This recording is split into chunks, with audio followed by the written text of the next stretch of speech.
मचिया ही बैठी हैं सासु त बहू से रज कर बहू से रज कर हो।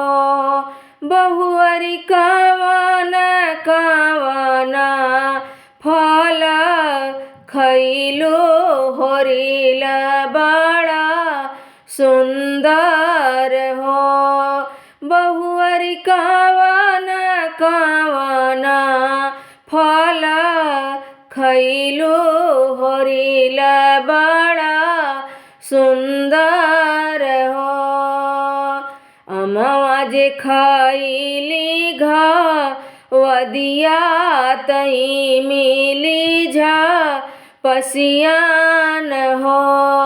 सासु फोरी फोरी खैली नारी अरवा होरिल बड़ा सुंदर हो। सासु फोरी फोरी खैली नारी अरवा होरिल बड़ा सुंदर हो। राम रसोइया जे ठानी तऊ हो हंसी पूछे लिहो। छोटी कवन कवन तप कैलो होरिल बड़ा सुंदर हो।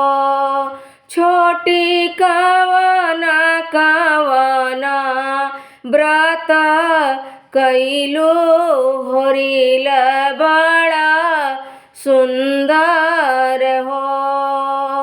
भूखल रहली एकादशिया दुआसिया के पारन हो। जेठनी अन्हरा के रही यादे खवली होरिल बड़ा सुंदर हो। जेठनी अन्हरा के रही याब तवली होरिल बड़ा सुंदर हो। आंगन में ठाढ़ी ना नदिया तऊ हो हंसी पूछे तऊ हो हंसी पूछे लिहो।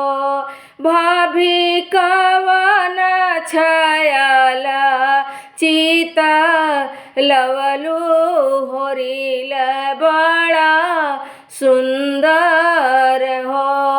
भाभी कवन छायल से लो भैलू होरिल बड़ा सुंदर हो। सूतल रहलिया टरिया तया पाने सा जन सांग पाने सा जन सांग हो। ननदी सपने में अइले नाना दोइया होरिल बड़ा सुंदर हो। ननदी सपने में अइले नाना दोइया होरिल बड़ा सुंदर हो। होरिल बड़ा सुंदर